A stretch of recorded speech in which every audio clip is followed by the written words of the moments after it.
welcome to tonight's stream. I want to apologize in advance if I don't seem very energetic.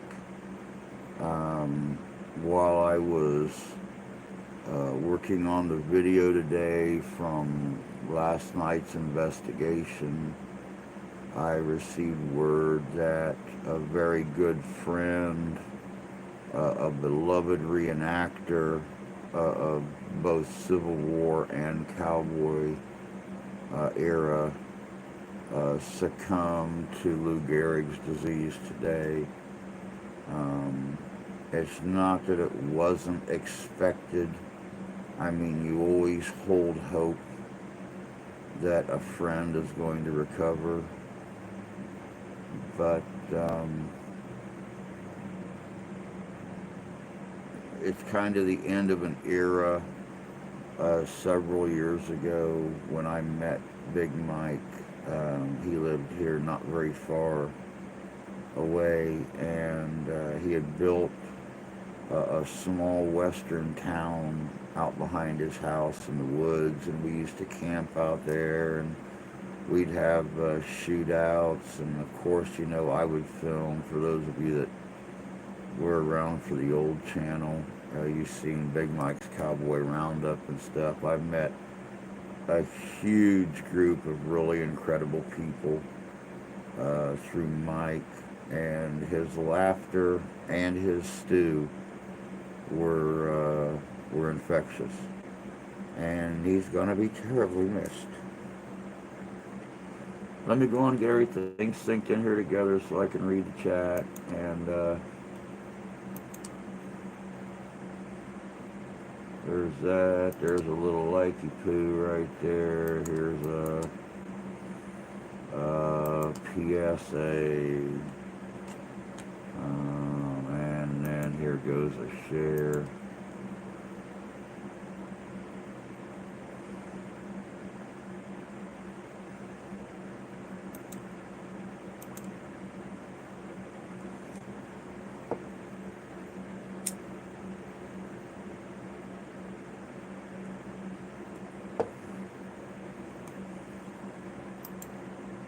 Hey Ty, good to see you, bud. As I told you guys on Wednesday, due to circumstances beyond our control, Danny and I couldn't do the Unrestricted Paranormal podcast on Wednesday, so it had got moved to tonight. So this is only going to be about half a live stream, and we'll be bucking off here in about 40 minutes, 41 minutes, and I'll be going over and getting prepared for the podcast. Y'all can pop in just a little bit later and hang out. It's gonna be fun. We got a couple of really good guests on there tonight. I should have met him more than once. I always think about him when I wear my hat.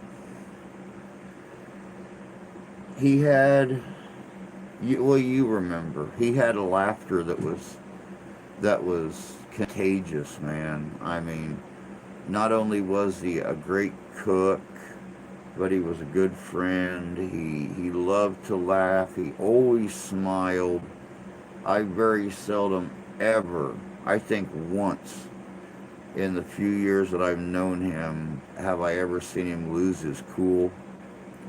He was always willing to make a deal and always went out of the way to make people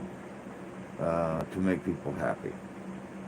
And those are the things I'm going to remember most about him.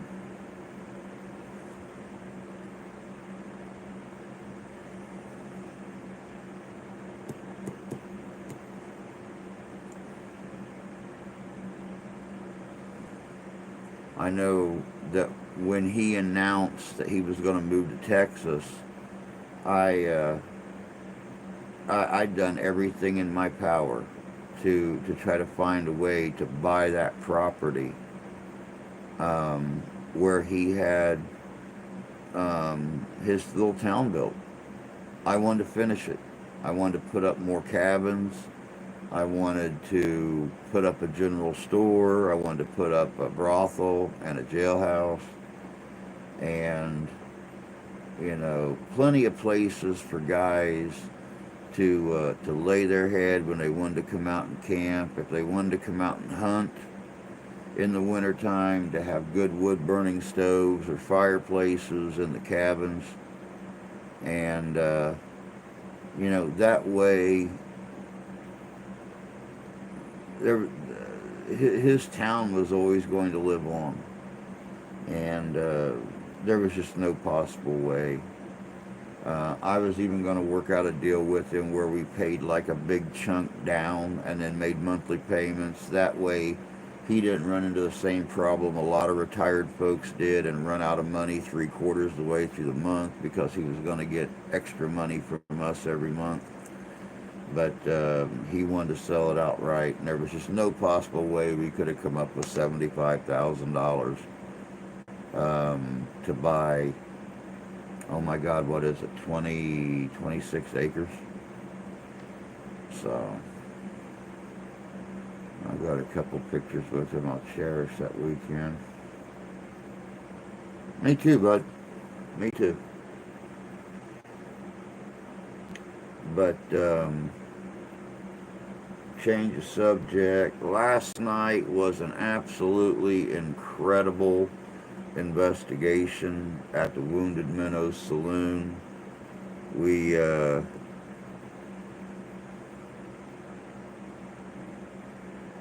hey, Freedom. Yeah, it's really sad because nobody knew just how sick. Nobody knew how sick he was. He's been down in Texas for the last few years, and we all knew he had ALS, but we didn't know how bad it was until he lost the ability to talk, and the guys moved him back up here to Michigan and put him in an assisted living facility last year, and he just wasn't his style. He's used to going to flea markets and going to auctions and buying guns and buying hats and buying this and buying that. And he just couldn't stay bottled up. Non-communicable or not, he just couldn't stay bottled up. And I'm sure that was a contributing factor to him going the way he did. It made finishing, or it made working on the video from last night very, very hard today after I got the word. And it just, it's rough because he was loved by a lot of people. Reenactors, Civil War reenactors, cowboy reenactors. I mean, hell, even people that were not in the same reenacting genre as him loved him. I seen more than one time we had some really effed up beginner reenactors in some of the most gaudiest Hollywood cowboy outfits you ever seen show up to one of the encampments. And he welcomed them with open arms. Said everybody has to get a start somewhere. And that's just the kind of person he was. He trusted and trusted and trusted again.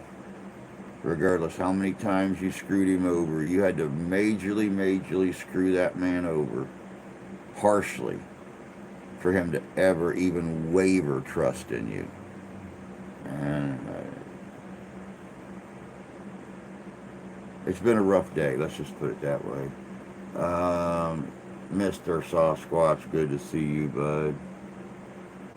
I'm only going to be on here for about 45 minutes, Squatch. We had to move the podcast from Wednesday night till tonight due to scheduling issues. So I announced Wednesday evening when I came on for a short time that I was only going to do about a 45-minute live stream tonight, and then I would go over to Danny's channel and co-host the podcast with him, and whoever wanted to follow could follow. I know we got a couple of really interesting guests tonight. It's going to be a great. It's going to be a great podcast. It's going to be a great stream.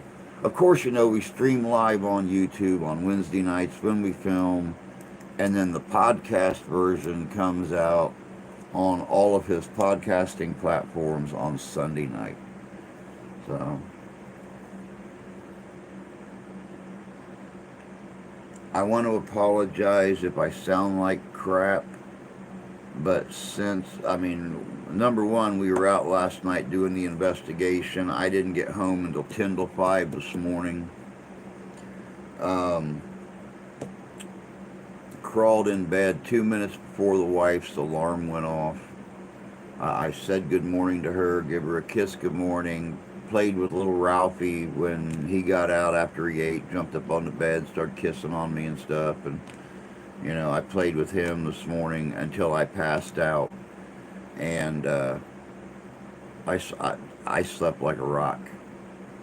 I slept like a rock. And then I wake up and I find the wife's purse at the foot of the bed. And I'm like, oh my God, I slept all day. And I jumped up and I'm sitting on the edge of the bed and I'm taking my pills and stuff like that. And I come to find out it's only 10 to 20 minutes after 10. She had some tummy issues and had to leave work early, was trying not to wake me up. Quite honestly, she didn't. It was just a disturbance in the force. I woke up, seen that purse, freaked out, thought it was 3:30 in the afternoon, and I had slept, 10 hours. And, I come to find out it was only not even 10:30 in the morning, so I was up, came in here and started working on the editing on last night's investigation. So, yay.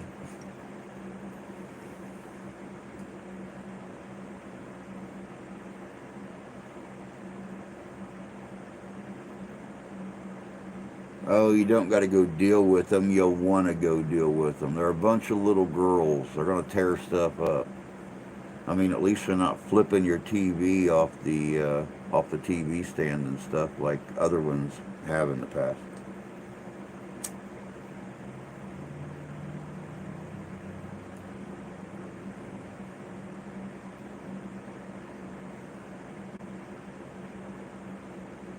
Oh God. All right, bud. You take care, and I'll talk to you later. Love you too, bud.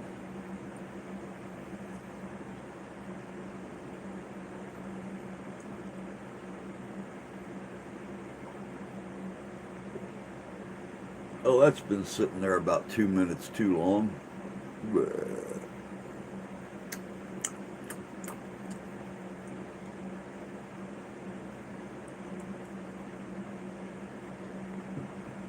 That was a little warmer under that cold layer. It's kind of like when somebody pees in the pool, the stuff on top of it's still kind of cold, but down underneath that's piss warm. Which is, a good temperature for pee to be in a pool, I guess, being pee warm. But last night was a great investigation. We got down to,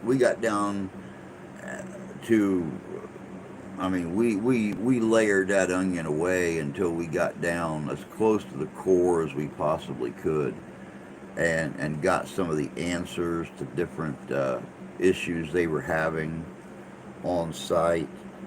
And we're pretty much sure that it turned out to be most of the issues they're having there are either former employees or the Elks from upstairs Of course, when the video comes out, you guys will get an idea of what the Elks Lodge up above the saloon looked like. They had a huge dance hall with an uh, orchestra shell stage on one end, many rooms. Of course, we all know what Elks and the Masons and the Knights of Pythias and all those guys are like. Of course, they love a pretty girl. And, well, needless to say, you know, with Heather there last night and with some of the employees there, the spirits there like to play with them a little bit. Had a oil warmer thing, fit my coffee cup perfectly. It would stay warm. Yeah, I got the pot right there, so if it gets too awful cold, I can warm it back up.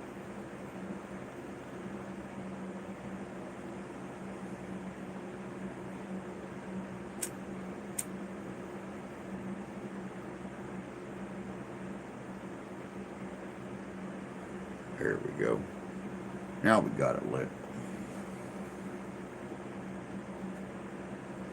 Of course, going to sleep at 5 o'clock this morning threw me off. For some reason, all day long, I thought it's Saturday, only Friday.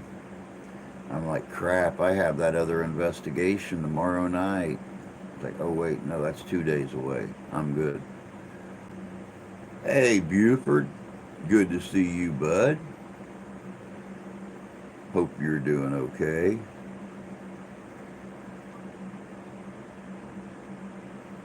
Um, when underneath the videos and stuff, you'll see like, dislike, share, stuff like that. Just hit share, and a bunch of options will pop up on how to share it. Whether you want to share it on Messenger, you want to share it on Facebook, or whatever the case may be, and it will prompt you each time you click on something. Like if you want to share it on Facebook, or you can just copy the link and share it on as many Facebook pages as you like. So let me see here. Good. I'm glad, Buford. I'm glad. Um, who do you discuss merch with? What kind of merch? Merch for you? Our merch? Um, what? Hey, Candy. Good to see you, dear. Hope you're doing well. Was meaning through YouTube. Don't really use. I don't know if you can share some. I don't think you can share somebody else's video out on your YouTube. Um, share it out on, like I said, on Facebook. You can share it out on Twitter. You can share it out on Instagram. You can do stuff like that. Usually, in a situation like that, all you need to do is just hit share and then um, hit copy link, and then you go on to whatever social media site that you belong to, and when you go to upload, you can just right click it, and you'll get like paste, I think it says, and then you click on paste and it puts the link to the video up on that social media page. You've got 500 subs for community tab. Do we?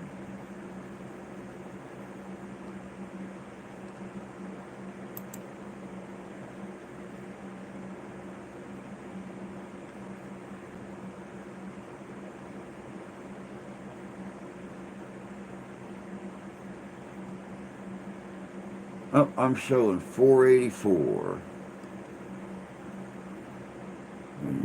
Share video channel. You can share it on, wait, my merch. Um, what I come to find out, Squatch, is instead of dealing with some of these stores that make merch and then you put it on your channel somewhere on the page where it looks all pretty and stuff like that, they want you to have like 10,000 subs to be able to do that. So what I wound up doing is I went through places like Zazzle and stuff and designed my own t-shirts and hats and stuff. And then I just, I get the links to those pages and I put them in the videos, put them on the community tab, whatever. That way you don't have to worry about, because I went through one company when I had the old channel. I had, you know, stretch pants, I had socks, I had t-shirts, men and women's t-shirts, I had long sleeve t-shirts, I had coffee cups, I had hats.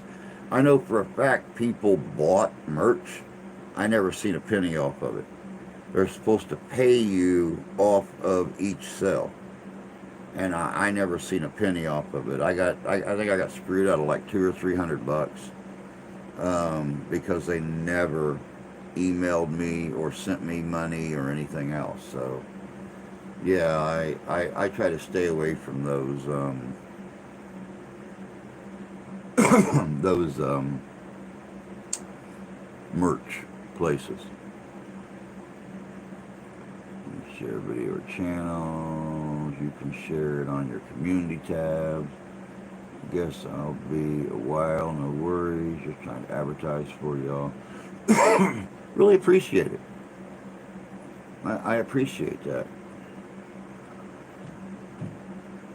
Yeah, now see, I've actually thought about the eBay thing, but I mean, you want to be big enough that when somebody runs across your t-shirts or your coffee cups or whatever on eBay, they know who you are.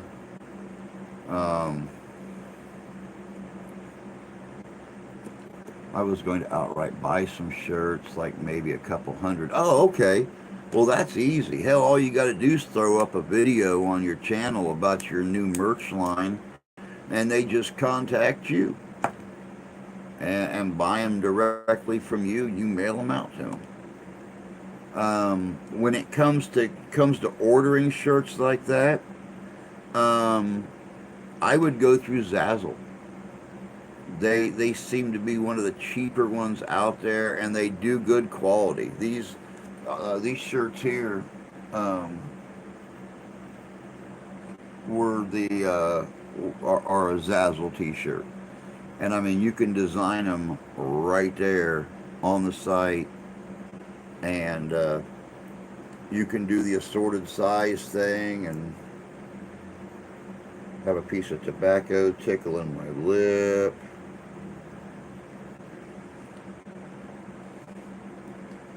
PayPal or Cash App maybe then would be good, probably. Yep, I used to use Cash App. Of course, the wife had the Cash App. That was that. What was her name on there? I don't even remember now. But that's why we use the PayPal thing now. It's so much easier, so much faster, but you always got to remember that when you're sending money through PayPal, you have to send it friends and family, and then you send or you hit goods and services. Because if you don't, they charge you like 80 cents or something per every $10 or whatever. But if you send it goods and services, they don't charge you anything.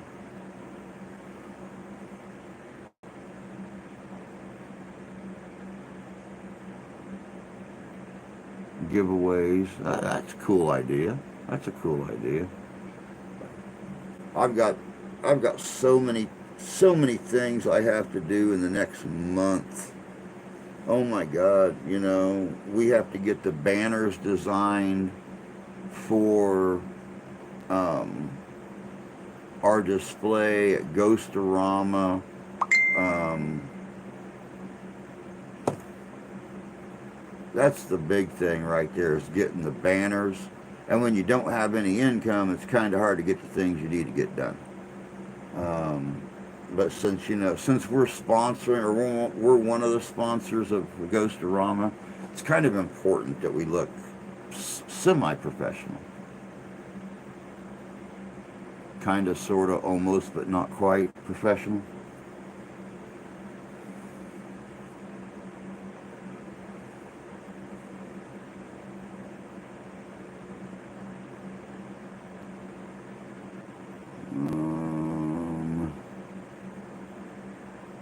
Okay, that is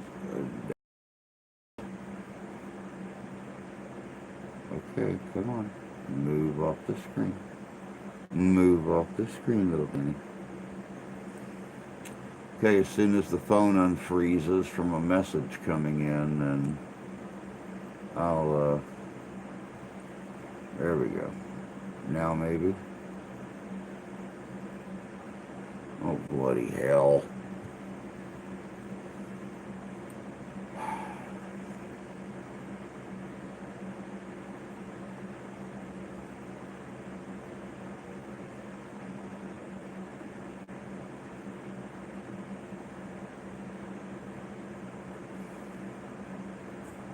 There we go. Now it's off there.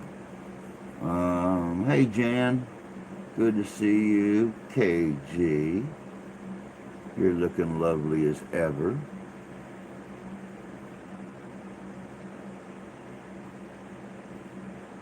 Oh, come on. What is it with these devices today?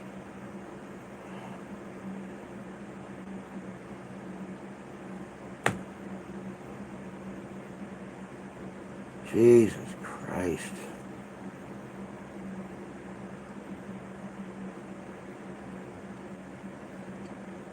Well, Untethered Live makes t-shirts. I don't know if copyright is a concern. Fishing. What's up, bud? Zelle is 0 fee, takes less than 30 seconds. I don't know anything about Zelle. Wow.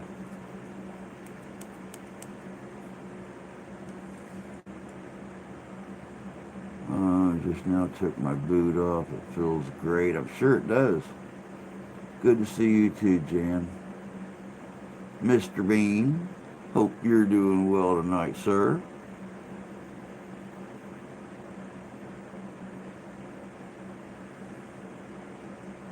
Like I was saying earlier, guys, and this will probably be the last time I mention it, because I'm doing my best not to think about it.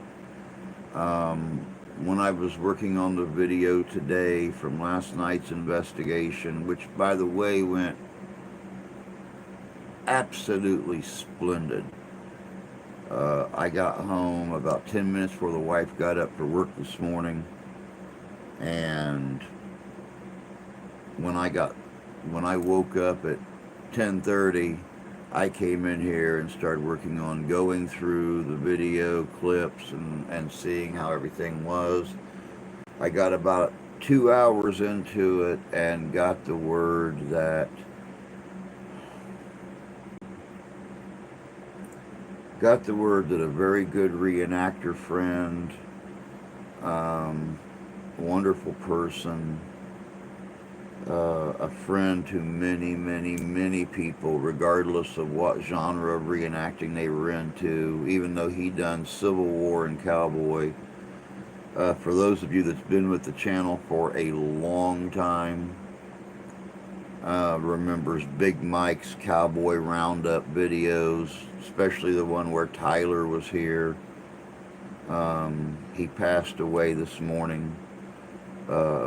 Lou Gehrig's disease finally took him. I mean, he's better off, but that doesn't help the big hole. and I very much looked up to this guy. He was like a second father. I learned so much from him that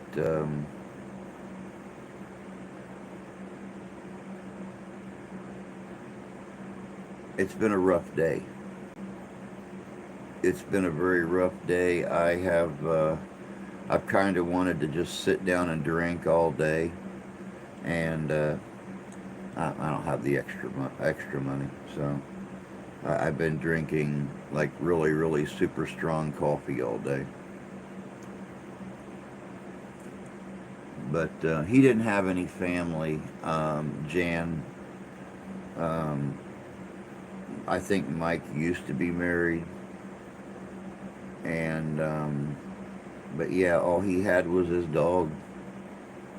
They sold when he sold the place up here a couple years ago and moved to Texas. It was him and his dog, and I don't even know who's got her now because he's been in a nurse. He's been in an assisted living facility here for almost a year, and I don't know who's had her because she didn't like anybody but Mike.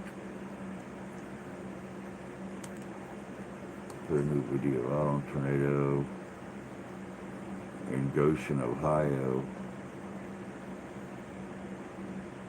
Very cool. I gotta check that out. Um, Spectrum Trucks installed something on my line. Took about 6 hours. Seems great, but it rips out from time to time. The Big Mike was the best. Yeah, I know, and that's what the wife said earlier. She come walking in here right after I got the message, and I mean, I just lost it. I straight up lost it. She was trying to comfort me, and at the whole time hurting herself because of her friend from work, and it's been a rough couple days.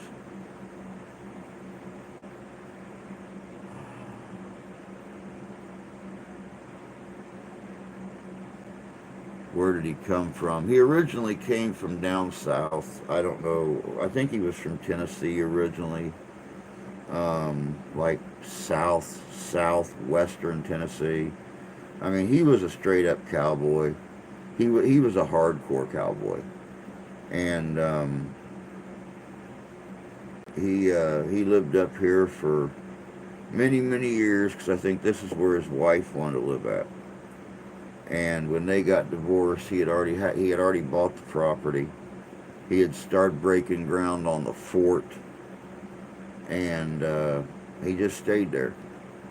He stayed there in his little ranch house with his little ranch patio or his little ranch front porch, and he built Big Mike's Western Town out there in the woods, about 30 or 40 yards behind the house, 50 yards behind the house.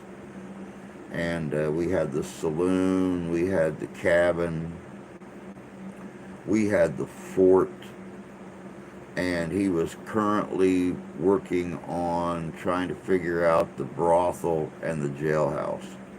And that's why when he decided to sell the place and go to Texas, you know, I tried everything in my power to find a way. The property was only like $73,000. It was 26 acres of land, and I wanted to keep building his town. I wanted to get his town done. I wanted more cabins there. I wanted the fort to be totally enclosed. I wanted to get the mercantile and the jailhouse and the brothel and the church. Oh yeah, it's sold before he went down there. We had tried to work out a deal with him where we would pay him a certain amount up front and then pay him like $600 a month. That way he wouldn't have the problem most retired folks do and run out of money halfway through the month. And he wanted to get the money up front. That way he was out from under it and didn't have to worry about it anymore. Yeah, like a rent-to-own deal. Except we would be responsible for anything that happened there. Furnace goes down, pump goes down, whatever. All he had to do was sit back and just take the money each month, and he wanted to just get out from under it.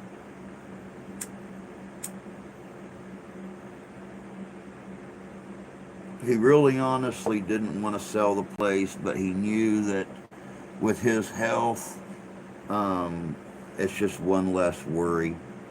And he went down to Texas to try to better himself and improve his health, and it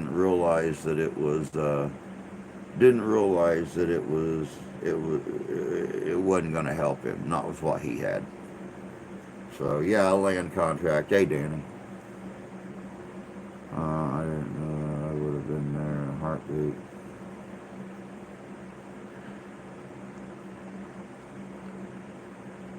But I appreciate that, bud. I do. You're going back to bed. I couldn't listen to your voice message that you sent a few minutes ago. Are we not doing the podcast tonight?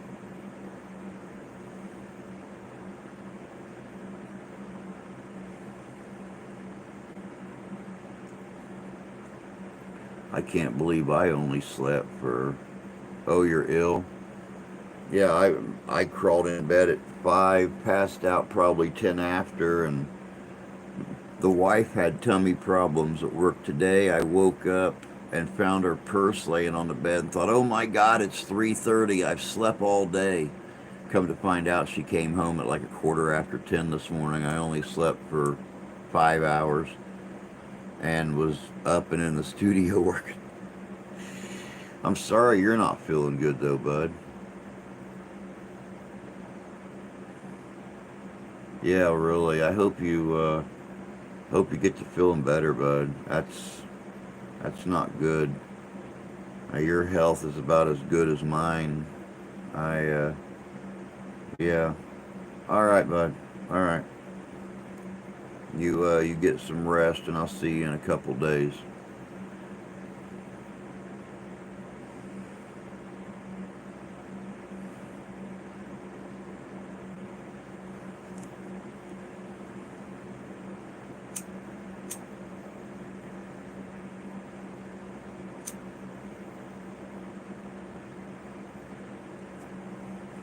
Well, I suppose now that I know that, I'll check this out.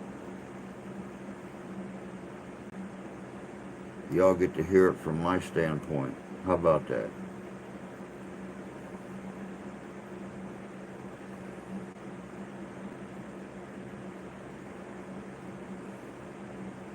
Okay, no worries about um, doing anything in a hurry and doing the podcast tonight because I'm not feeling real well. So I still have to do some stuff later tonight. But yeah, I'm not feeling so good. I overdid it this week, so I've been in bed on and off all day.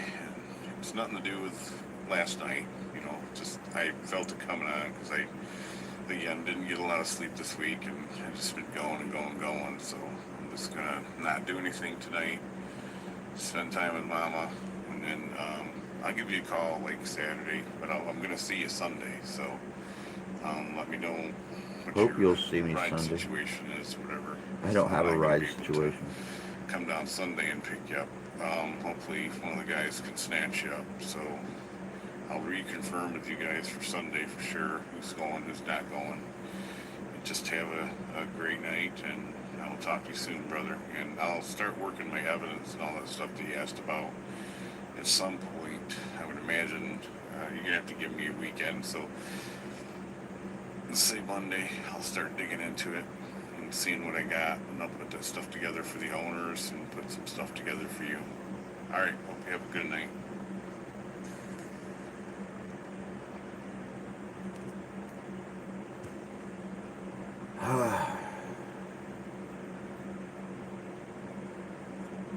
Better rest your ass up for when I come next month. He's a resilient dude. I don't know how he does it sometimes. I'll be honest with you. He's older than I am, and sometimes I think he's a decade younger than I am. I've not given myself a chance to let everything hit yet from last night and being up all night long and then everything going on today. It'll probably hit me come tomorrow. God only knows. I told the wife earlier, I said, have my spot cleaned out because even though I slept till 10:30 this morning, I'm gonna be ready to crawl back in that bed when I come in there. Ain't gonna be no sitting at the edge of the bed watching cartoons for a while. There ain't gonna be no getting a snack. It's gonna be, hi, and that's gonna be about the extent of it.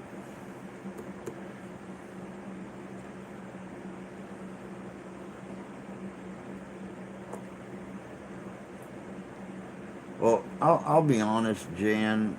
There was a lot of activity there last night. We got a lot of really awesome communication. There was nothing evil. I got some footage and stuff that Dan's not had a chance to even see yet. I think uh, I think we got to the bottom of a big chunk of the situation they were having there as uh, a former employee and a friend, um, but also somebody who was not all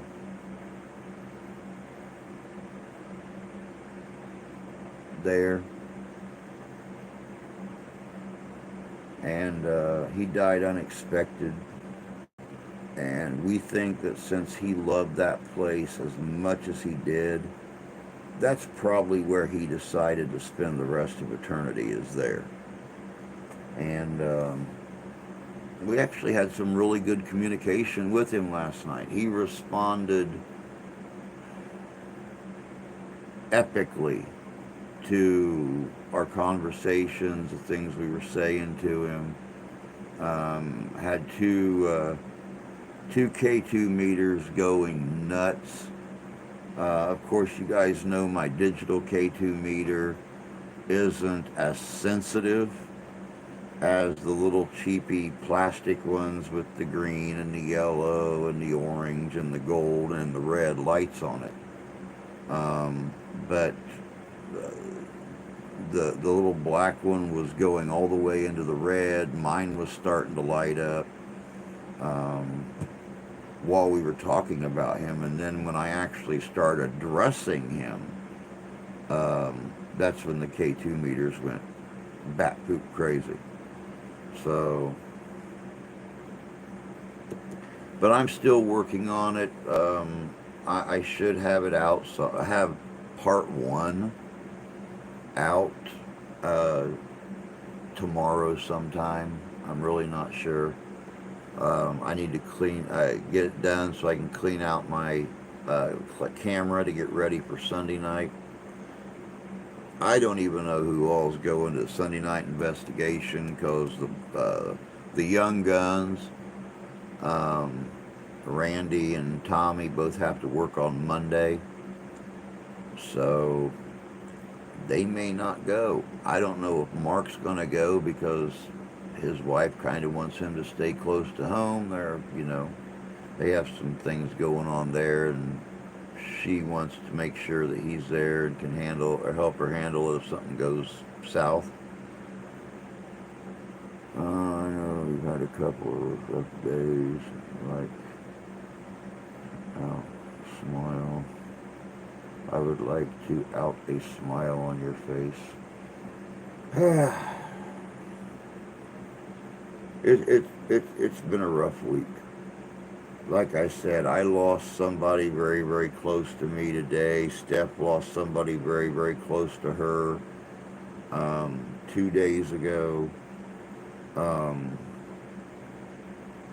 it's rough, but I mean it's part of life.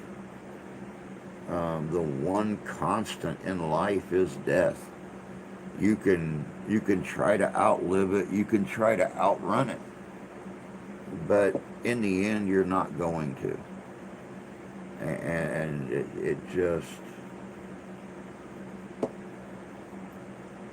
as humans, we try to look at things from a logical standpoint. He had this, we knew it was taking him down. She had this growing inside her. We knew that when it came back, it was probably going to come back with a vengeance. You know, how long do we have with them? Then there's that side of us that sits and, you know, oh my God, I'm never gonna forget them. I'm always gonna remember their smile. I'm always gonna remember the sound of their laughter.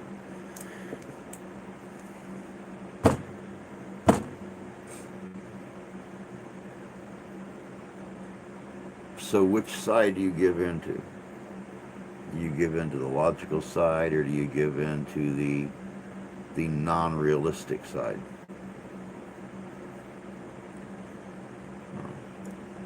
I guess it's all up to you.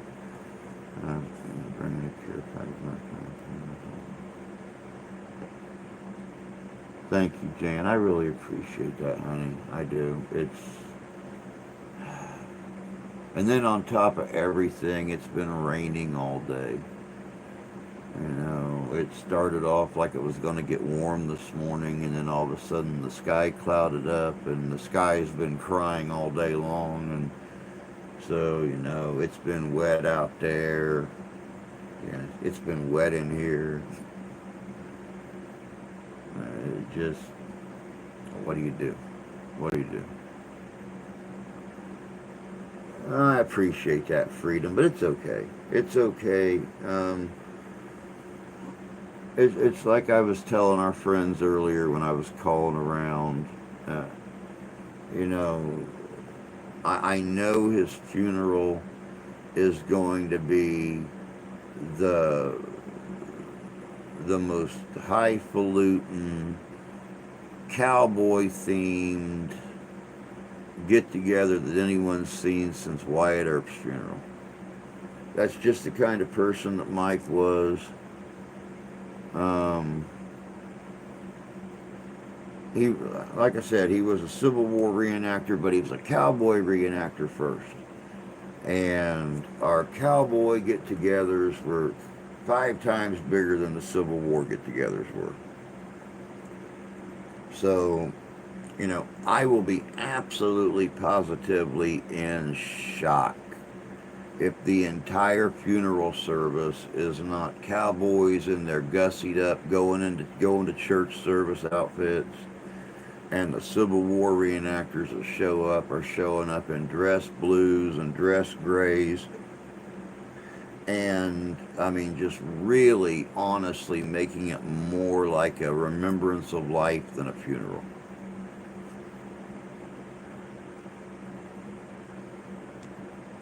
It is.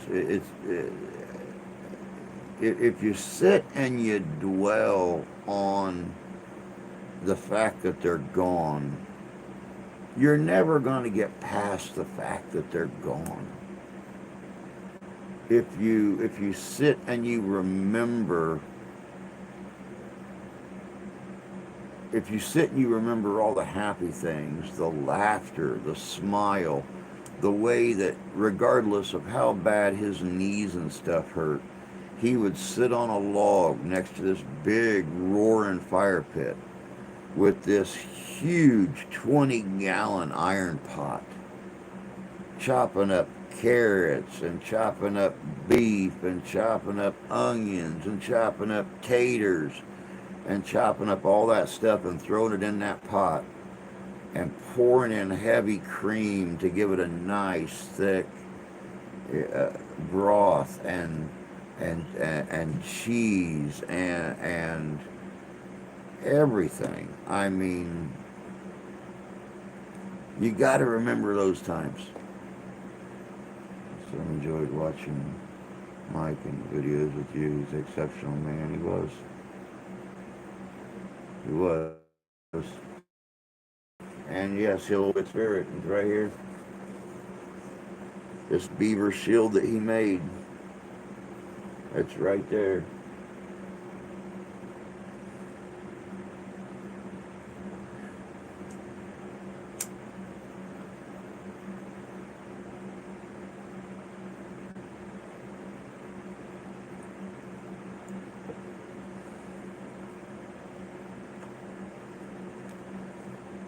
In a sense, he's always looking right over my shoulder.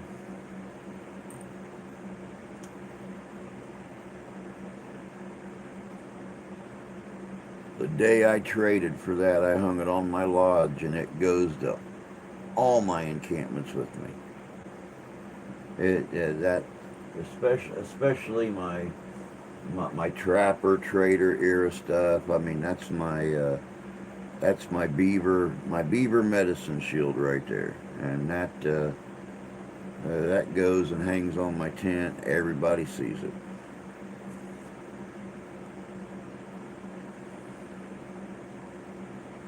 The really cool thing is he made so many different ones for people, but he always used the same style of making them. He always used the traditional style. The the willow limb for the ring. Nice thick rawhide for the shield. He always smoked them the same way so they came out as close to the same color as possible. The only thing that was different on them was the artwork.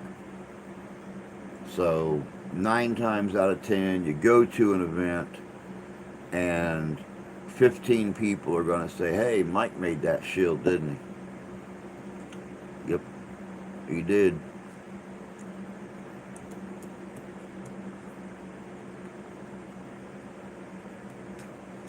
Yep, you're right, Freedom. He loved what he did.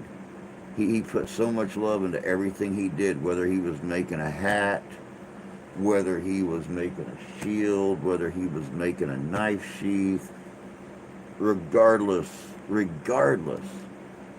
of, you know, what he was doing, what he was creating, he put himself in it.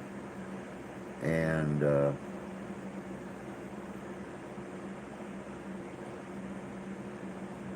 yep, a lot of love.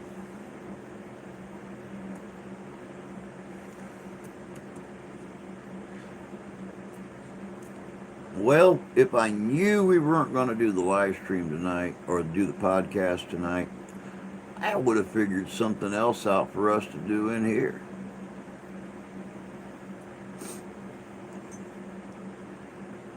I could have always bored the hell out of y'all with some more trivia or something.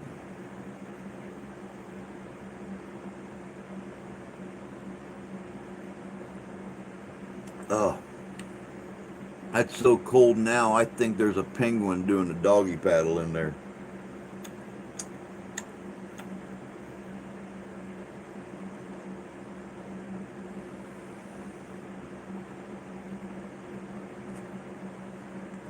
Alright, I can't do it no more, no matter how hard I try to be that guy.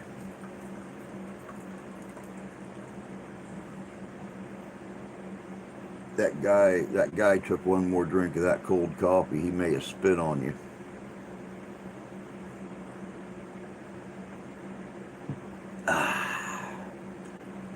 Well, I don't have any trivia and stuff set up, so I guess we're just going to have to sit in here and just BS around and chat for the next hour.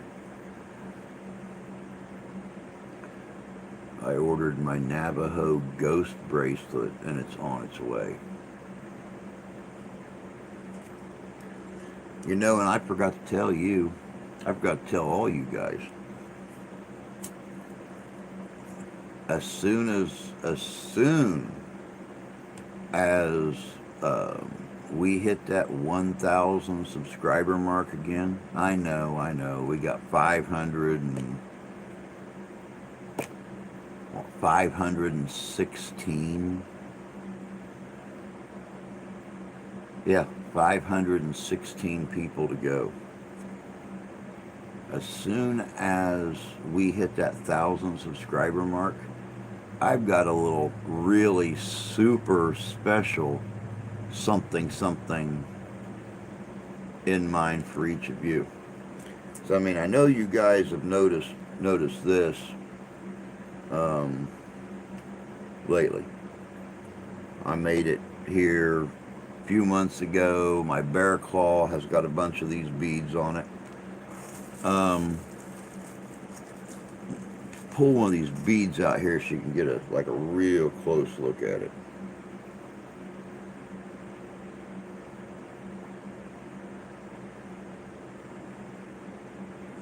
There you go. Now, what do you see on that bead?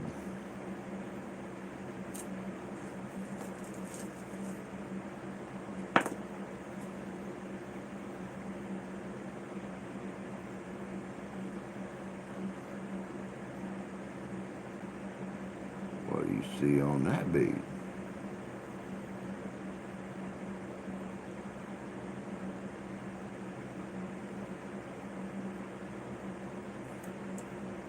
These are called ghost beads. They are Czechoslovakian-made beads that were very popular from pre-French and Indian War all the way up to the reservation period with Native Americans. And the way that the glass is blown on them, you get, no two beads are the same.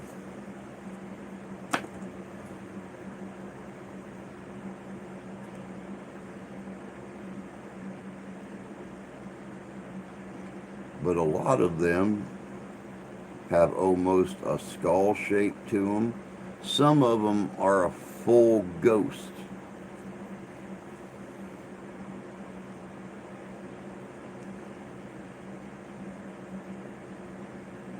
But they're called ghost beads. And I got a buttload of them, and I have just enough in this bag to make somebody a really nice necklace. And I'm thinking about giving away a ghost bead necklace when we hit that 1,000 subscriber point. They're also supposed to be a protectant. They were made for holy people, and it allowed them to interact with the spirit world, but not be trapped in the spirit world. Hey Terry, good to see you, dear. So I'm thinking, for all the paranormal investigators and stuff out here,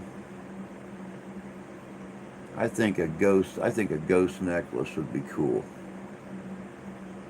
Navajo beads are juniper beads. They have fallen on the ground. Oh wow, very cool.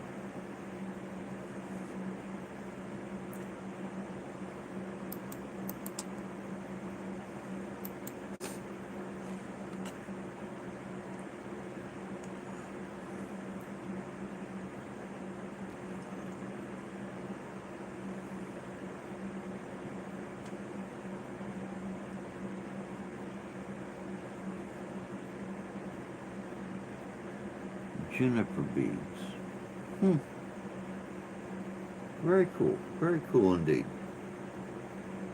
But okay, well, I guess since we're not doing the podcast over at Unrestricted, y'all got to put up with me for another hour.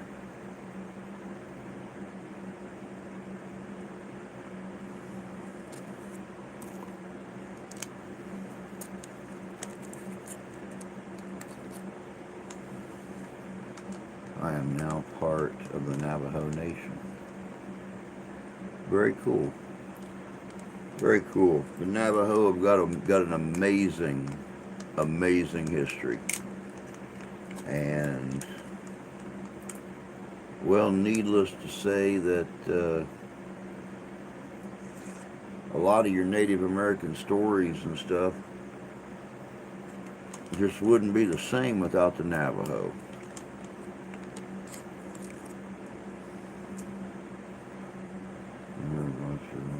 My dad used to say there's two guarantees in life, taxes and death. Your dad was right.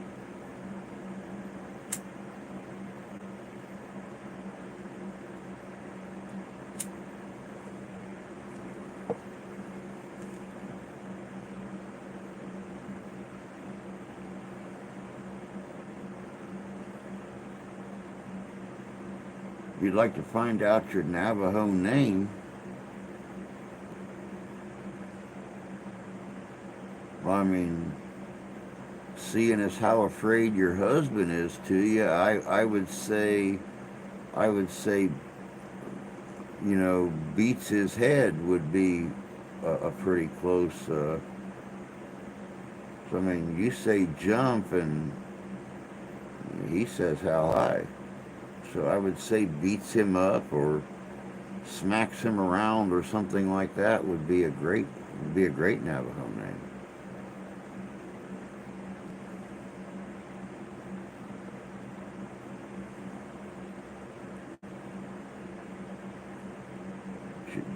Jay's better half. I don't know. I'm not good at giving names, so.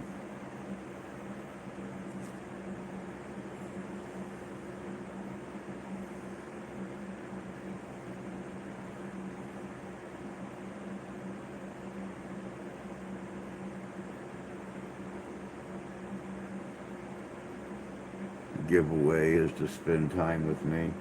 Yeah, 'cause God knows the person we had making the giveaway basket sure didn't come through.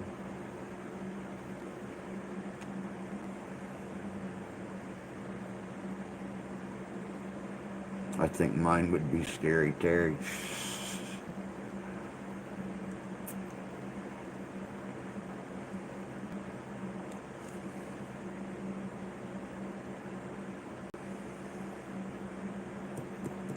Scary Terry. That's pretty cool.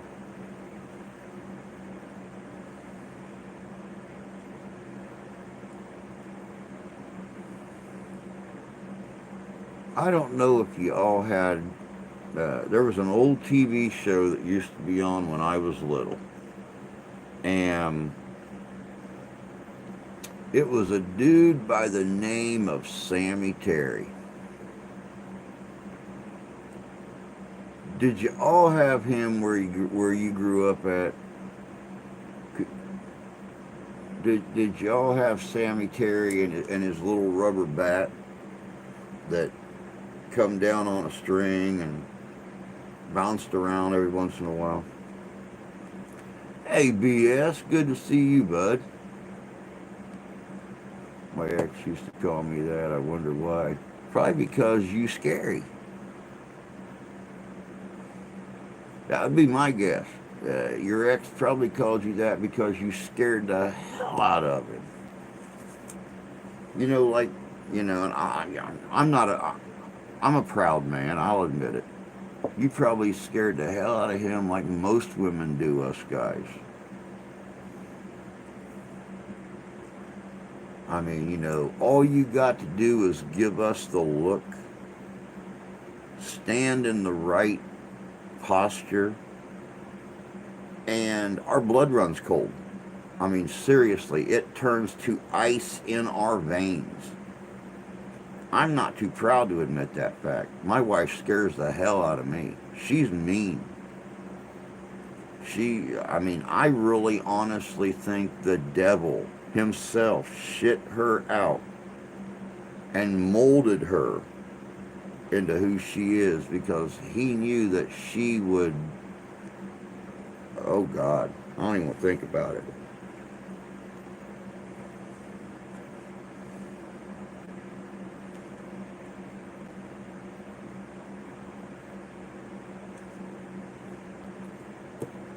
All she has got to do is give me the look, and certain extremities crawl up inside me, and my blood turns ice cold. I have little prickly things sticking up on the back of my neck and stuff like that, and my life starts to flash before my eyes.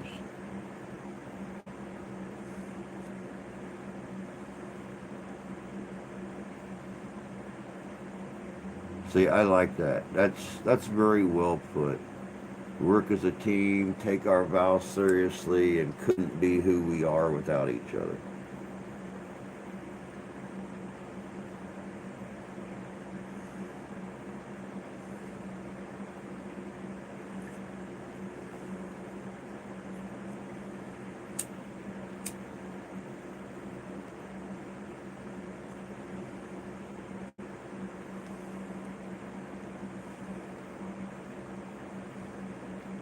Very well put. Very well put.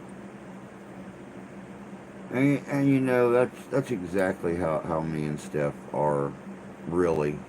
You know, I like to joke and tease about things, but neither one of us would be the people we are today if not for each other and the challenges that we've gone through these first 6 years of being married. It'd be nice if those damn challenges would end. It'd be absolutely positively wonderful if those challenges would end. You know, but if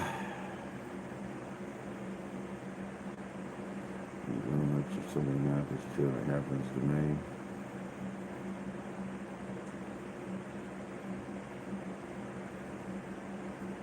We're wonderful together, all right.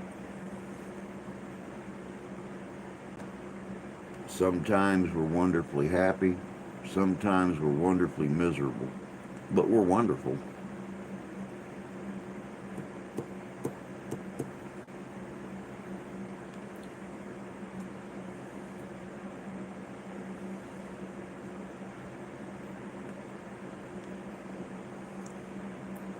Oh, I'm being nice. I mean, my God. You know, when I started this channel, we had an agreement that I would never, ever ask her for any help with this channel. That it would become monetized, and I would have donations to fall back on, and it would become a success or it would become a failure. But either way, I was going to do my damnedest to make it great. And since I started this channel, she has gone out and secretly bought me little things to help with the channel, to help with me, my chair, you know, things like that. And, you know, I don't know if the person is hiding in here that made a donation the other day to help get me back on track. But the day that I received it, she informed me that because of how they bounce their schedule around at the casino, the week before the 4th of July, she pulled a lot less hours than normal. The week of the 4th of July, she got holiday pay and everything else. So the check that came in last week was super short, and it overdrafted the bank account by almost $180. So 2/3 of the donation I received went to her bank account to make sure that there was enough money in there to have her $10 over zero so she could get her paycheck today.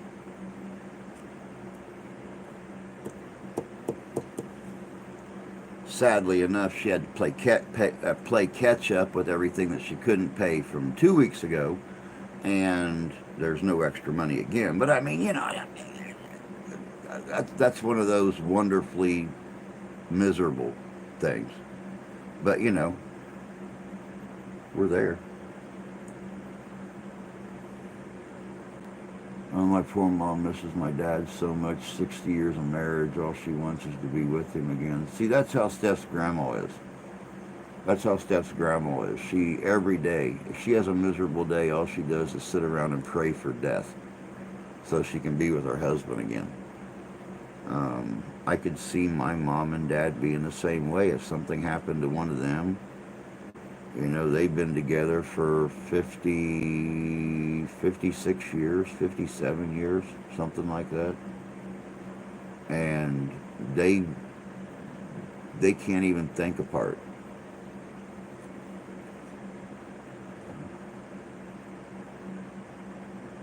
Buckle Bunny. How you doing, sweetie? Hope you're doing good, Connie.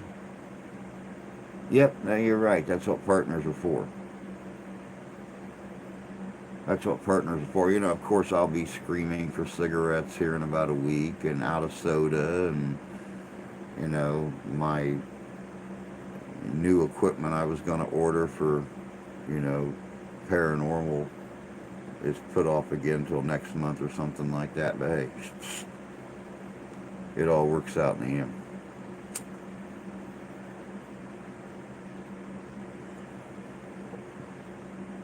My dad did that with my mom's death. I asked him if he wanted to be with her to give him grief in the afterlife. Now that sounds like my mom and dad.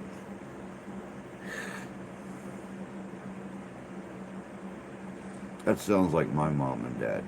My dad always used to tell us kids that mom suffered from PBS. She wasn't going into PMS, she was going into PBS. Permanent Biatch syndrome. I remember the face she used to give him whenever he would say that. And that's where I legitimately got my training for my blood to run cold and the little pricklies on the back of my neck to stand up and stuff like that was from my mom. Amazing woman, absolutely beautiful for 77 years old. Scary as hell.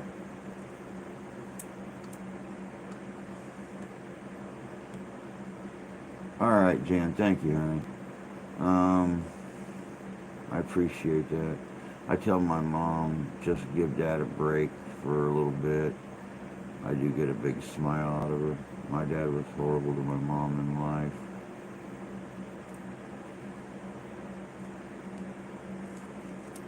You know, and I heard stories about my dad when he was younger, and it always seemed to me like he was to her too. I remember, God forgive me for telling this story, but I remember one time my dad got off work and he had had the most horrible week of his entire life.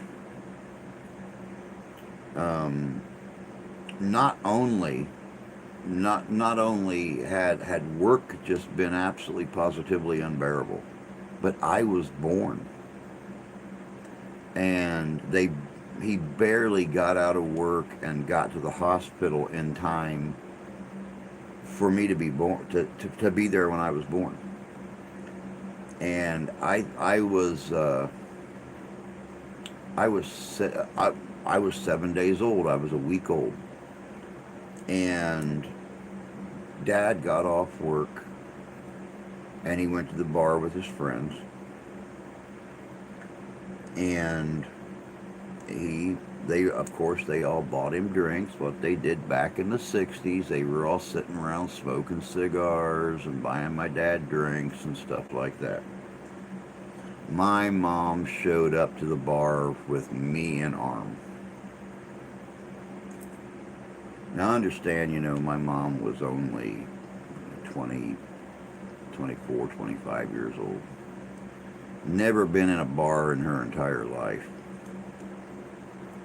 Didn't know how the guys acted in the bars, didn't anything. She went in there raising 7 barrels of hell. I was in there screaming because it was winter time. It was the second week of October. It was cold as hell. It was windy. My mom had one of her friends drop her off at the bar with me. She got a hold of my dad and she told him to get his junky butt up out of that chair and take her home, because they were not going to continue to have this conversation in the bar. Now, I'm not saying all women suffer from the fact that they don't know when enough is enough. But my mom, being one of 11 kids, in their household, the loudest person always won the right to talk. So my mom and my dad, with me in my mom's arms, crawl into the 66 Mustang, and here's my dad driving just as cautiously as he possibly could be in a blinding snowstorm, trying to get my mom and me home safe. And my mom is sitting in the passenger seat,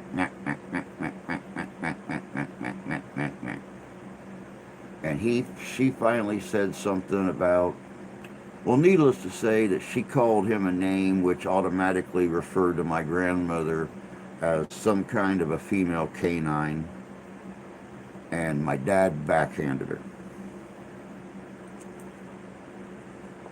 My mom grabbed a hold of him, told him to stop the car. She got out in a blinding snowstorm, carrying me in her arms. And the story I get, my dad was on his hands and knees following her for about 30 yards in the snow, begging her forgiveness, and told her that he would never, ever not come home on a Friday night again. I was 19 years old when I left for the service, and I never seen my dad not come home on a Friday night after work.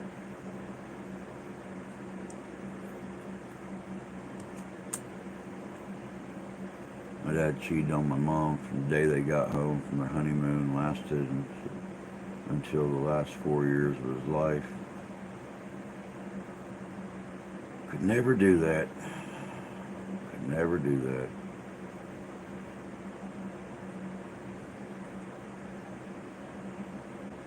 It happened to my mother when my oldest sister was killed in a car accident. They found him in a bar with a barfly. Wow.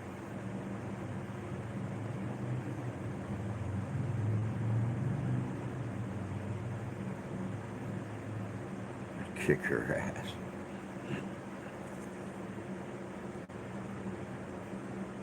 That's insane.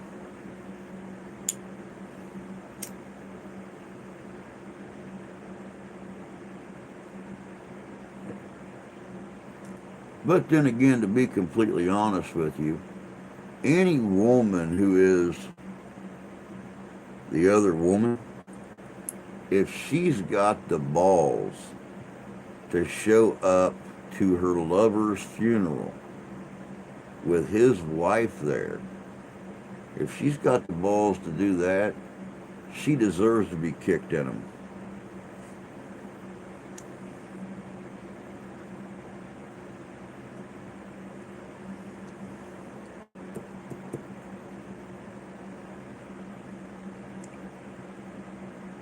Mom told me I probably have a sibling out there somewhere. One of these days, Jan, I'll send you a picture of my mom.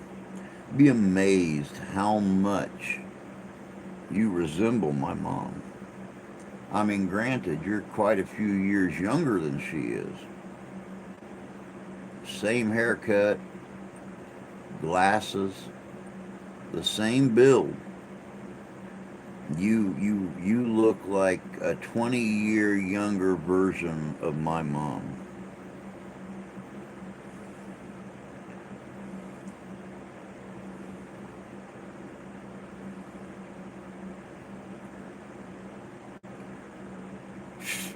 My oldest brothers were always catching my dad cheating, parked in a car with a woman.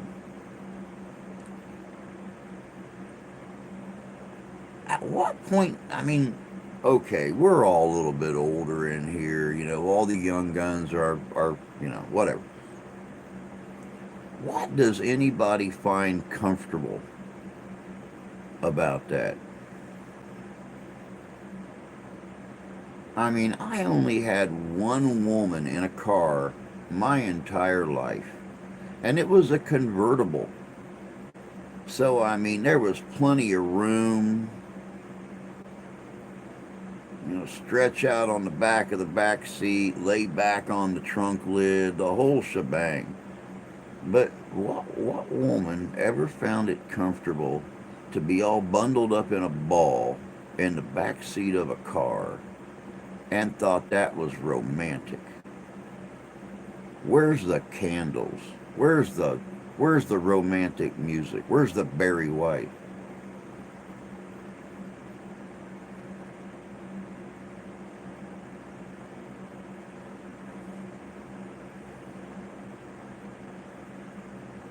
My mom passed before my dad promised her on my deathbed that I would take care of him. Not that I wanted to. You're a woman of integrity. That kind of infuriates me.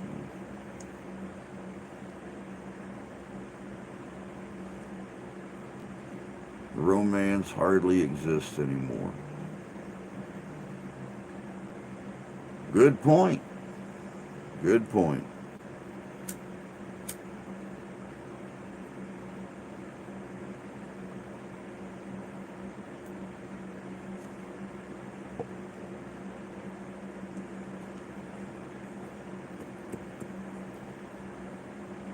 The way I always looked at it, I don't give a rat's patootie if you plan on having a lifelong relationship with a woman or you plan on having a 6 hour relationship with a woman. If you don't have enough respect for her or for yourself to pay $57 for a hotel room, don't waste your time.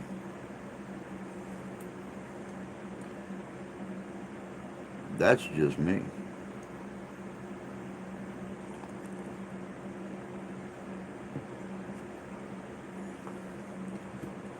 Tom Bodette from Motel 6 always said, "We'll leave a light on for you." Tom left a light on for y'all to come, and it wasn't a roof light in a, 1972 Plymouth. So I appreciate Jay so much. He doesn't womanize. His likes are old fire trucks. I have respect for each other from day one. Uh-huh. Now the truth comes out. Now we all know Jan and Jay's wild side. There's a brass pole in the bedroom. There's a fireman's coat and a pair of boots hanging over on the back of the door. And that's all I'm going to say about that.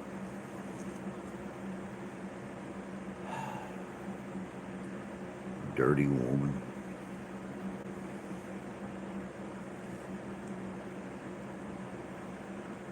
At least from past experience, been married to my high school sweetheart going on a decade now. That's cool. That's very cool.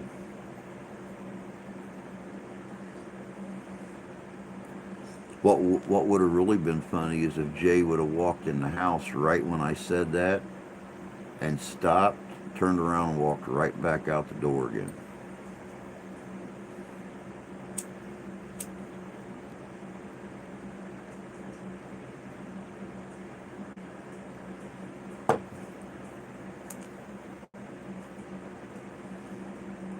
Now, Jan, I know you didn't tell him about my pole dancing classes.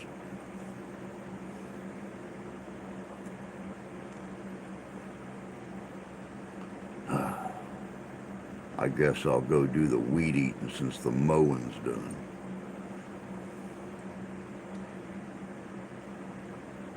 Hey, David actually had to go to the bathroom.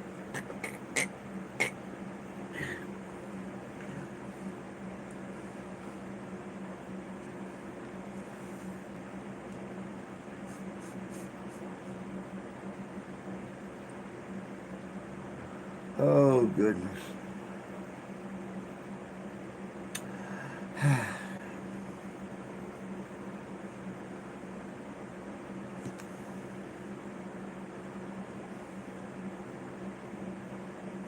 My parents divorced when I was like 7 or 8.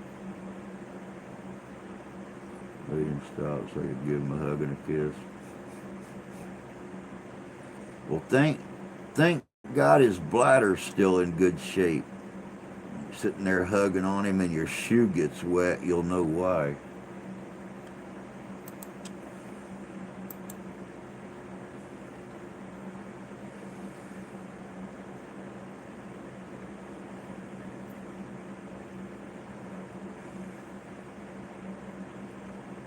So yeah, right now guys, the plan is try to get the video done tomorrow. At least get part 1 of it done tomorrow.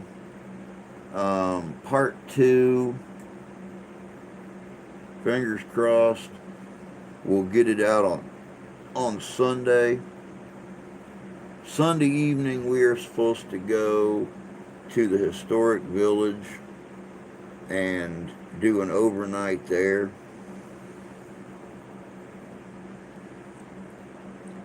And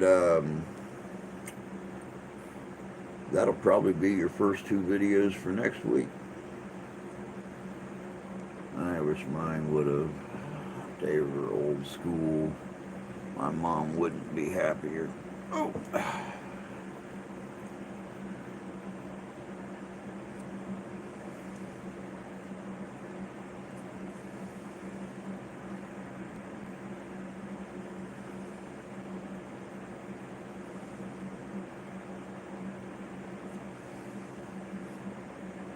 Why does my picture look so weird? No, it's on 720. 720p.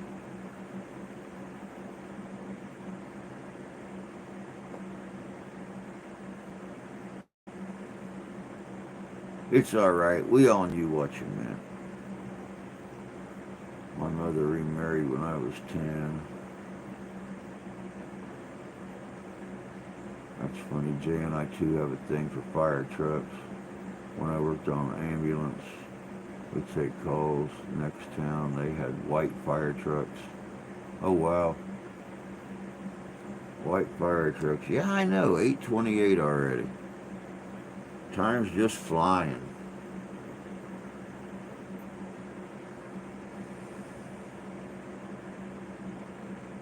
I got fat fingers. That's how I feel with these little phones. I wanted to get one of those Galaxy Notes that's kind of like a small tablet because it's got bigger keys. And I knew my eyesight was going, but I didn't think it was going to progress this quick. So the phone I have now is only as big as my old phone in its case. I mean, it's that much longer and that much wider than my old phone. And the keys are the same size. So I'm sitting here closing my right eye trying to text on it, because if I don't, I've got that white glaze that throws my typing off and everything, and I'm constantly hitting lines and hitting the next letter over and stuff like that. And go figure, the phone I have now, the stylus don't work on. That's the only way I can do the videos and stuff. Is using my stylus to type with, because I've got that pinpoint on it. If it wasn't for that, there would never be text in any of the videos. I used to run local life squads, subbed in another town when they were short-handed. Those were the days. I've done about everything. Guess it's the tomboy in me. Yep. And there's a lot to be said about tomboys. Not afraid to get out there and do the same stuff the guys are doing. When you're younger, half the time you're out climbing them, you're out running them, you're out just about everything in them. When you get older, you know how to work on the cars right alongside them. You know how to work on, or do the chores around the farm or whatever, right there beside them. Ain't afraid to get dirty, ain't afraid to get muddy, ain't afraid to get wet, more persistent. Yep. So it always tickles me about these men that like these prissy women. Give me one that'll roll around in the mud with me. Give me one that'll go out and dance in a thunderstorm with me.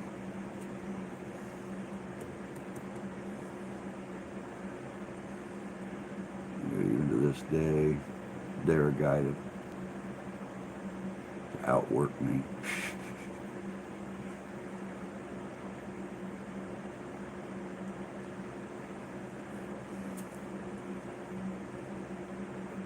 I don't know. Well, now, wait a second, Freedom, wait a second, let's not go too far here. Because I may be a guy, but even I like to go shopping on occasion and find some new clothes, find a new pair of shoes, something, you know. Going out every week and coming home with, 7 or 8 or 9 bags. Now, it's probably the rain. It's probably the rain. And see, that's my whole point right there, Jan.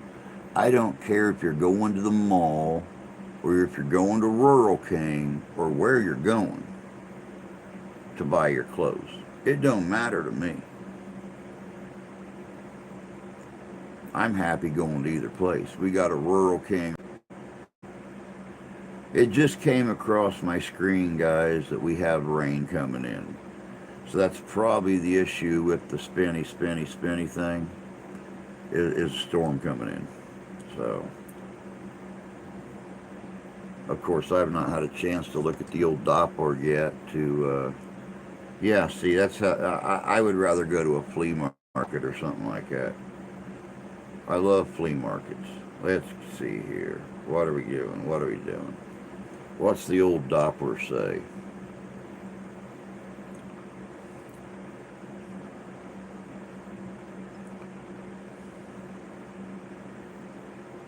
Oh, that's pretty. It's all heading down towards you, Jan.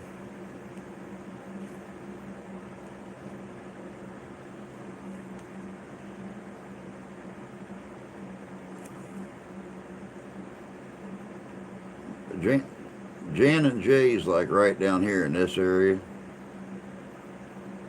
And I am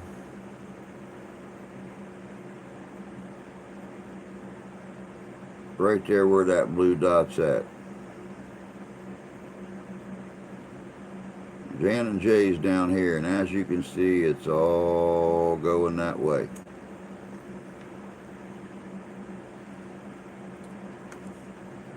So y'all got more rain coming. Like you haven't had enough. Jan got to be the only person I've ever met that had to teach her chickens how to backstroke. Little chickies out there just doing their thing because they got that much water in their pen. Better get Jay back out there, put the sandbags up around their pen so they don't drown out there. Then again, I guess that's why you put the hen house, 18 inches off the ground, so East Coast seems clear. We need rain so bad. Fool across the street was watering his lawn. Everybody's lawns are brown. Go figure.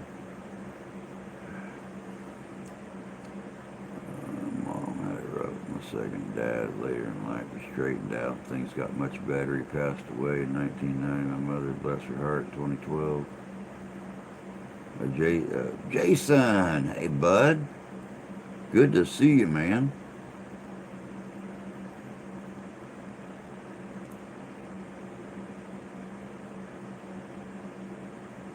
Jay got the grass cut. Yeah, thank God. Thank God, because there's a lot of patchy stuff coming your way, so it's probably going to be wetter than hell for the next couple days.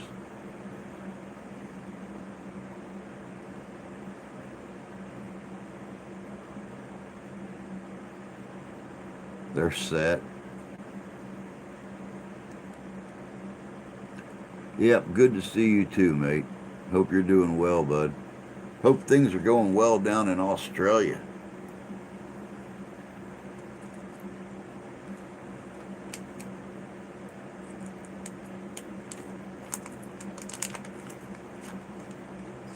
Been hot there and dry, Connie.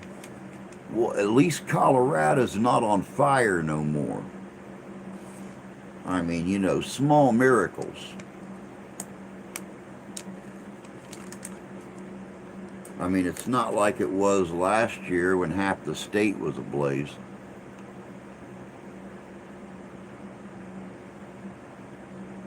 Yeah, see, I've not been on here, or I've not been on the computer. I've been working on the video all day long, so I've not had a chance to look and see what new videos come out. But I will definitely check out Julia's.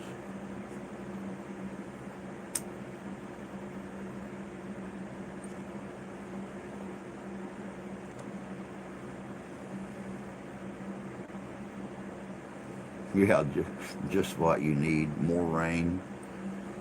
What have you had? 3 days of rain out of the last 7 days?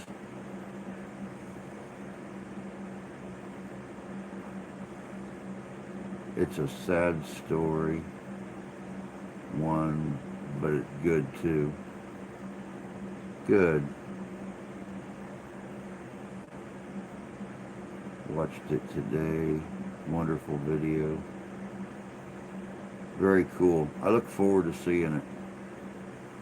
What kills me is they say we're getting severe storms, nothing but a drop. Oh, they've done that multiple times here. It's been raining on and off here all day long. I've been joking for the last week it would be nice to mow my yard again before Thanksgiving. And if it keeps doing this, I may actually get to mow my yard before the end of July.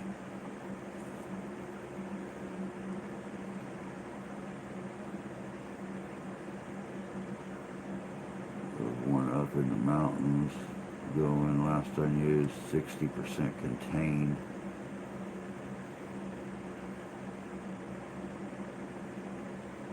I'll send you what we've had.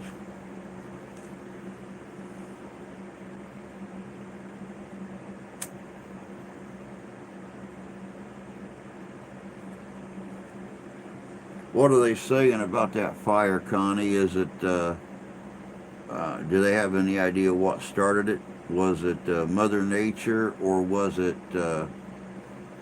some asshat throwing a cigarette out, driving down the road? Or have they released that information yet?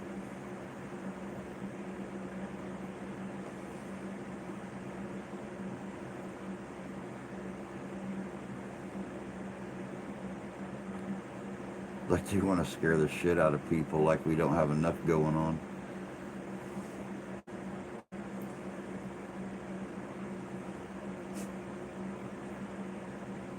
Go figure. Somebody sent me a video clip earlier on Messenger, and it was a picture of the president, and they said Biden's deteriorating mental condition has him shaking hands with the air. And you look at it, and what it is he come out from behind the podium. He's in Israel, of course, trying to work on getting a cheaper oil source for us again. So that'll bring down gas prices. And he turns to the side and does this.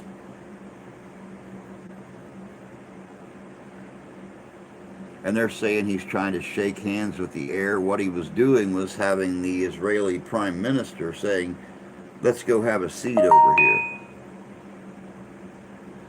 And they're making fun of him, saying that he was trying to shake hands with the air because he's losing his cookies. I'll check it out, Jen. I'm surprised I didn't get noticed. Last I heard, it was arson. I believe. Now, whereabouts are you at on the West Coast, Freedom? Are you in California, Oregon, Washington? I think we've discussed this before, but I don't remember. Hey, Richie. Good to see you, bud.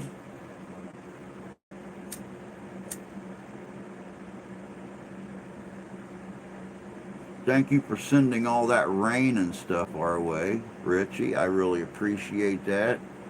Um, I will make sure and repay that love with snow this year.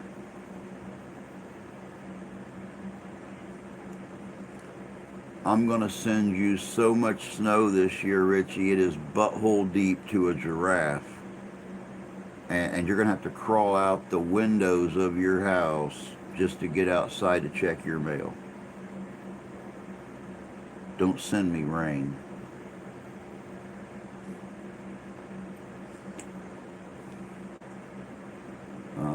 I'm in San Joaquin. Did a skit on the flyer. They said it was. Oh, okay, okay.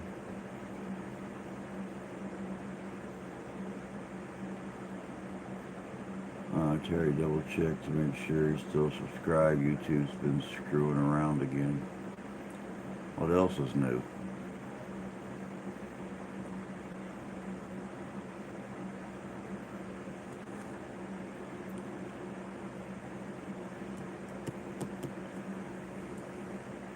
There's always something.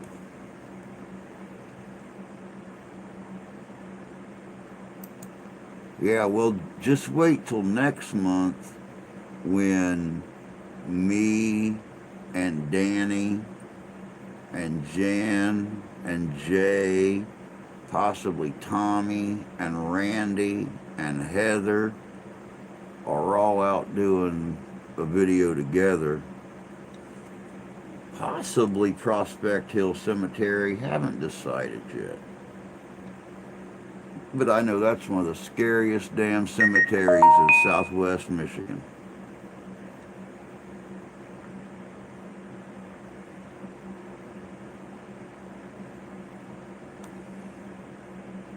I am going to send Jay out of that place and back to Ohio whiter than white.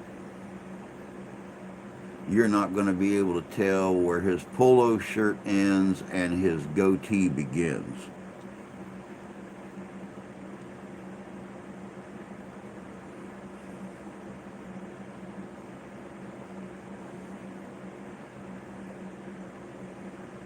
I'm excited too, sweetie. I think it's going to be fun. Um, and you know, the invitation is extended to anybody who wants to make the trip.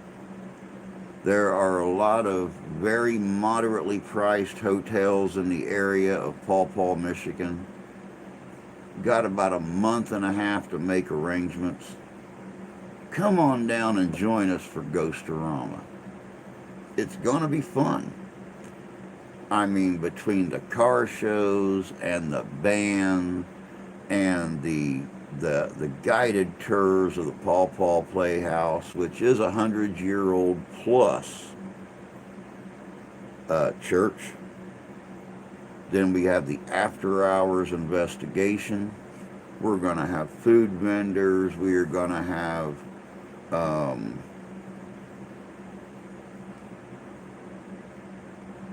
other vendors vending their homemade stuffs. Up or down. Yep, come on up or down. I want scary. Someone may have to do the filming in place of Jay. Sounds like fun. My hubby's into paranormal. 4 kids, no thanks. Just did 23 hours in the car because of traffic. I'm due for a scary investigation. If we do Prospect Hill, it'll be scary. That place is blacker than the bowels of hell at night. There are no lights up on Prospect Hill. The only lights in that cemetery are the ones you hold in your hand or that are mounted to your camera. Other than that, it is black. My truck probably couldn't make it that trip. She's so old. She could vote next year.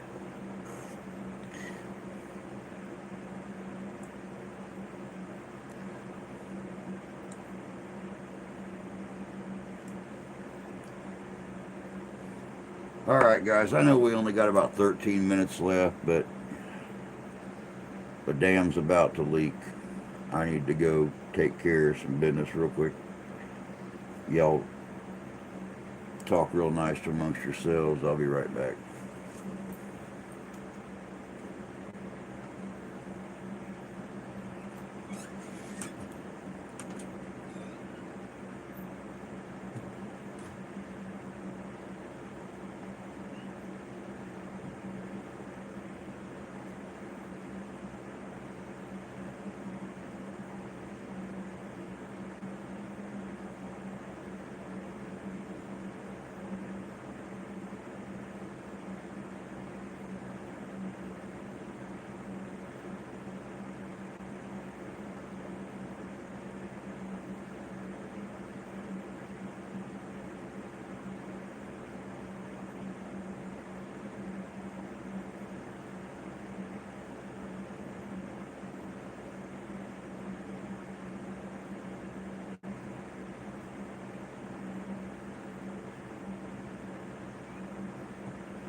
Oh, there we go. Let me see here.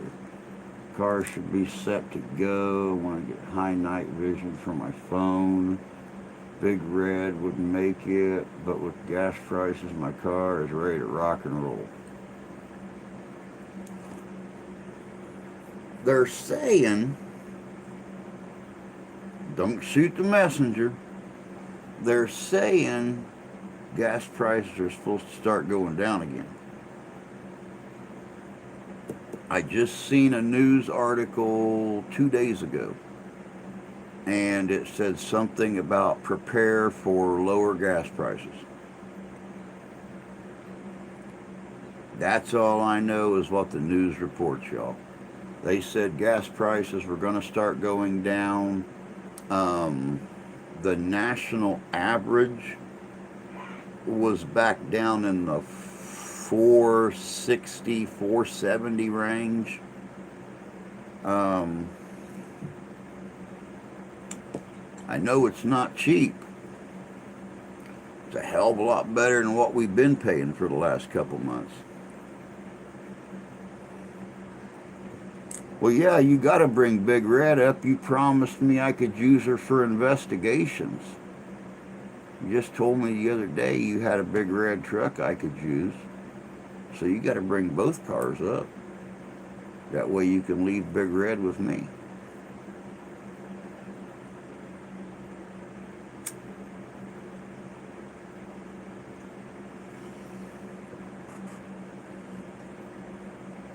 I promise I won't paint Big Red, but it may have our, it may have decals of our logo on the doors when you get it back. But I promise I won't paint Big Red. I'm looking forward to seeing my crystal sister tomorrow. Fingers crossed if they go down. Check out Connecticut Valley Hospital grave site on YouTube. It's fascinating. It's an old nut house. Most of the buildings are not even used, but the graveyard is amazing. See, I'd get into doing the buildings too. Actually, please paint it a different color.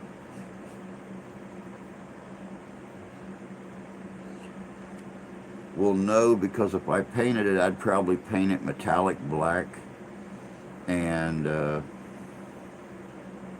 you know, going out in town, and then you know, saying something out loud to Jay about where, you know, where's that big black bastard or something like that would probably get you guys chased out of town.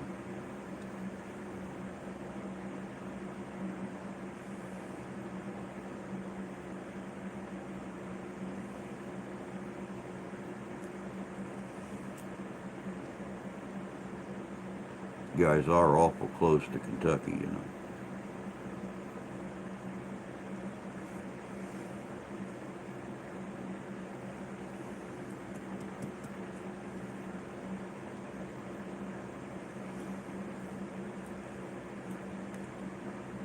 Paint it like an American flag.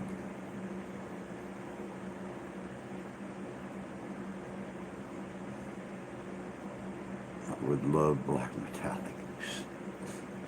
Black metallic would be pretty cool.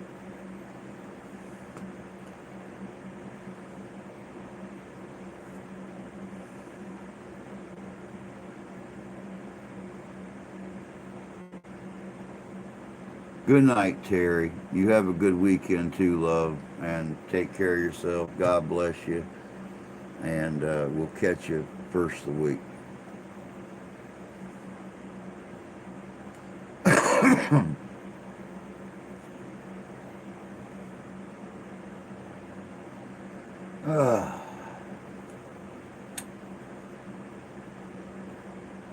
It's almost the weekend, guys. Like I said, I'd love to be sitting up at the bar tonight, drowning my sorrows. But I guess I get to drown them in coffee and generic Mountain Dew right here at home. Speaking of which, this stuff's probably colder than a witch's titty in a cast iron bra right now.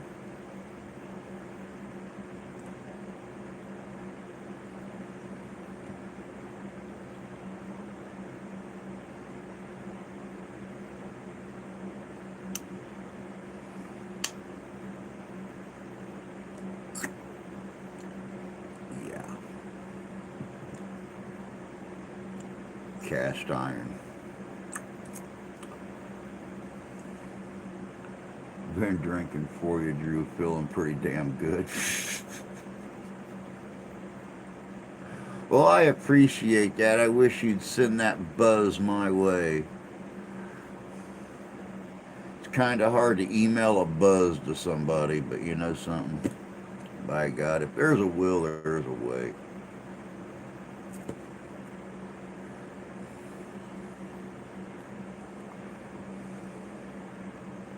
It's just been one of those weeks, y'all. Between the wife's friend the other day, my buddy this morning, I'm ready for this week to be over with. Well, technically not really, because we potentially have 2 funerals to go to next week then. So maybe the next week. Not a drinker, toker.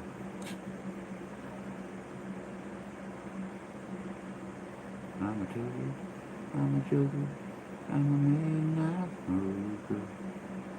I take my loving on the run.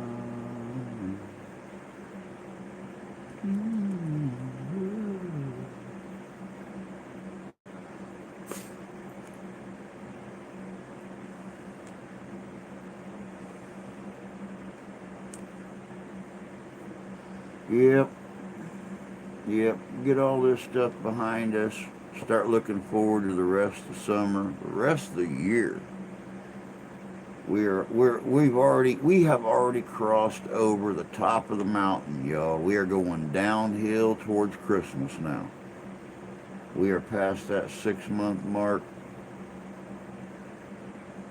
We're sliding down the other side of the peak. Before we know it, it'll be 2023 already. We can leave these last few years behind. All the nasty shit that's happened, all the bad memories, all the face masks, everything.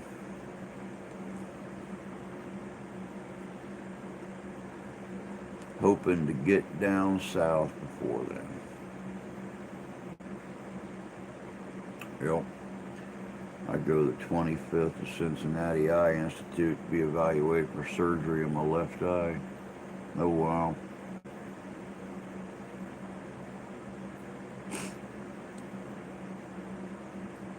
Well, I hope they give you good news.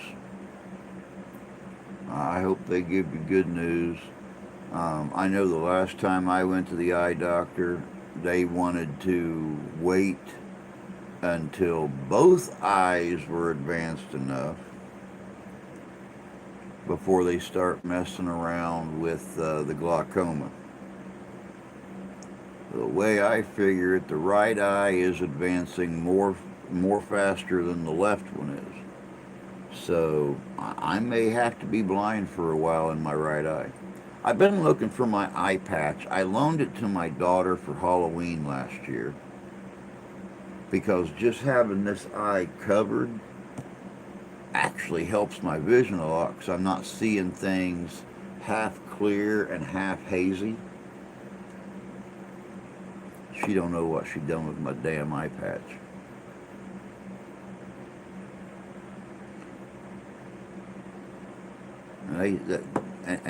And they tell us that, you know, beating our children amongst the head and shoulders is wrong. That's what happens when you loan them things and it comes up missing.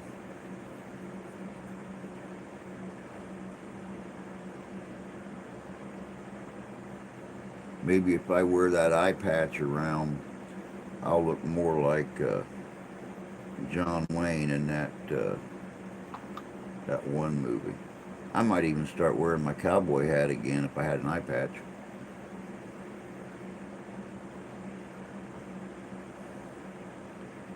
Cataracts. That's bad.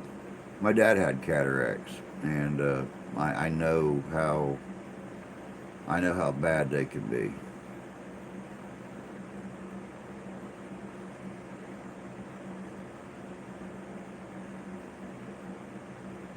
Well, I hope you'll be good for Ghost-rama.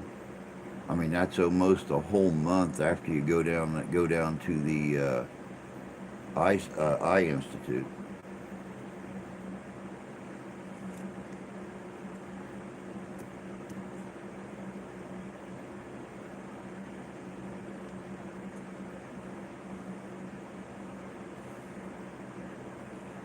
Send me the B-roll.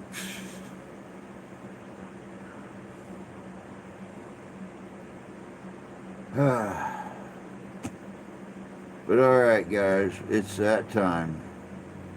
9 o'clock p.m. Eastern Standard Time. It is time for me to be like a fat baby and head out.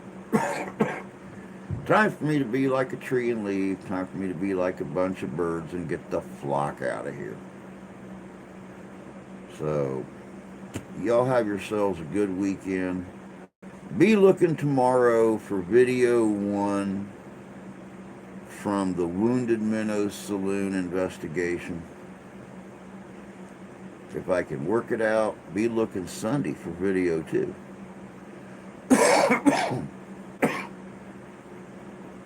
Damn diabetes is taking my life away, inch by inch, on the inside. It does it. It does it. I know. But alright guys, until first of the week, y'all take care of yourselves, take care of each other. God bless you, God love you, I do. We'll see y'all Monday. Have a good weekend.